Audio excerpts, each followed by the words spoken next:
Hi everybody. I don't normally do this when I'm introducing one of my shows on YouTube, but for this one, it's something special.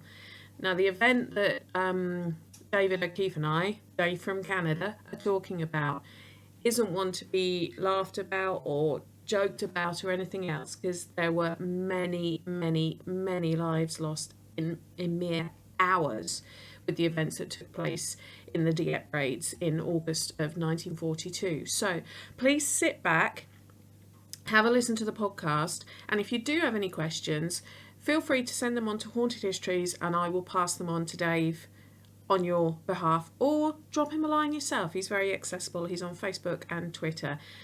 But it truly is a fascinating account, and really enjoy as much as you can.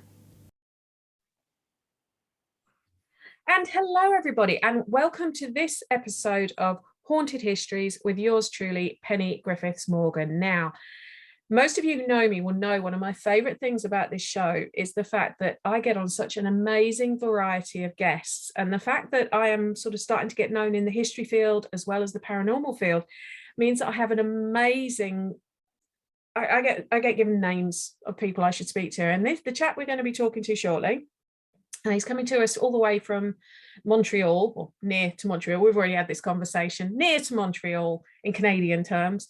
He was introduced to me by the wonderful Paul Woodage from World War II TV, and to David O'Keefe, or should that be Professor David O'Keefe? You know, we don't just have anybody on this show. You know, they have to have a title.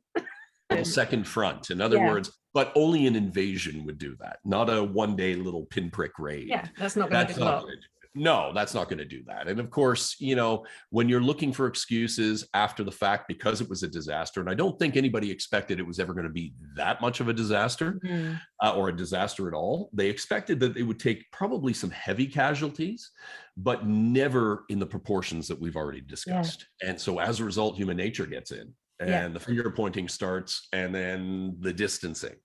So I caution my students, and I say that, you know, as an academic, this is the way I am, and I'm trained in this, but there's also a part of me that is curious. And if, you know, maybe it's a way of them reaching out, you know, don't forget us, you know. I mean, were all the bodies recovered for start? Were all the bodies, you know? Well, I know that they've all either been assigned graves or so no. Nobody would have taken it even half seriously.